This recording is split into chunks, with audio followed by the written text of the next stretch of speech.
Hello বন্ধুরা, তোমরা সবাই কেমন আছো? আশা করছি তোমরা সবাই খুব ভালো আছো আর আমিও খুব ভালো আছি। আগের দিনেতে তোমাদের দেখিয়েছিলাম যে আমি বাড়ি গিয়ে কী কী খেয়েছি, আর এটা হচ্ছে সেকেন্ড দিন আমি কী কী খেয়েছিলাম সেটাই তোমাদের সাথে শেয়ার করব। তো চলো আজকের ভিডিও শুরু করা যাক।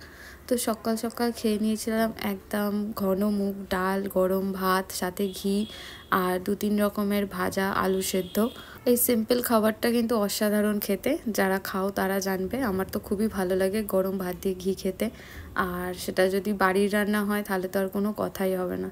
তো সকালের খাবারটা বেশ ভালো ছিল, একদম ডাল ভাত ঘি। আর তারপরে আমাদের বিকালবেলা একটু বেরোনোর প্ল্যান ছিল, কিন্তু ওই 3টের সময় করে দেখলাম যে প্রচণ্ড মেঘলা ওয়েদার আর সঙ্গে সঙ্গে বৃষ্টিও শুরু হয়ে গেছিলো। কিন্তু তারপরে মোটামুটি 1 ঘন্টার মধ্যে থেমেও গেছিলো। তারপর আমরা চলে গেছিলাম বাগনান, কারণ আমাদের একটু দরকার ছিল। আর ওখানে গিয়ে খেয়েছিলাম এই ফুচকাটা। যখনই বাগনান যাই এখান থেকে ফুচকা খাই, বেশ ভালো লাগে। এখানে ফুচকাটাও বেশ ভালো বানায় আর দই ফুচকাও খুবই সুন্দর বানায়। তো গিয়েই আগে খেয়ে নিয়েছিলাম এখান থেকে ফুচকা। তারপর বাগনানে বেশ কিছু দরকার ছিল, কিছু কেনাকাটা করার ছিল। তারপর ভেবেছিলাম যে কোনো একটা রেস্টুরেন্টে খেতে যাব, কিন্তু আবার ঠিক বৃষ্টি শুরু হলো, তাই জন্য আমরা বাড়ি চলে এসেছিলাম।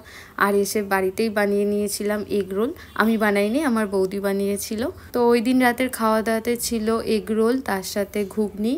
আর ঘুগনিটা একদম দোকানের মতো ঘুগনি করার চেষ্টা করা হয়েছিল, তেঁতুল জল আর চানাচুর, পেঁয়াজ কুচি, শশা কুচি সব কিছু দিয়ে। আর এগ রোল বানানোটা তোমরা দেখেই নাও।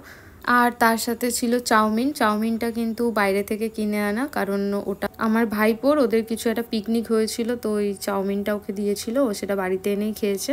তো এই ছিল আমার বাড়িতে গিয়ে সারাদিনের খাওয়া দাওয়া। তো ভিডিওটা তোমাদের কেমন লাগলো? ভালো লাগলে লাইক কমেন্ট আর শেয়ার করে দিও।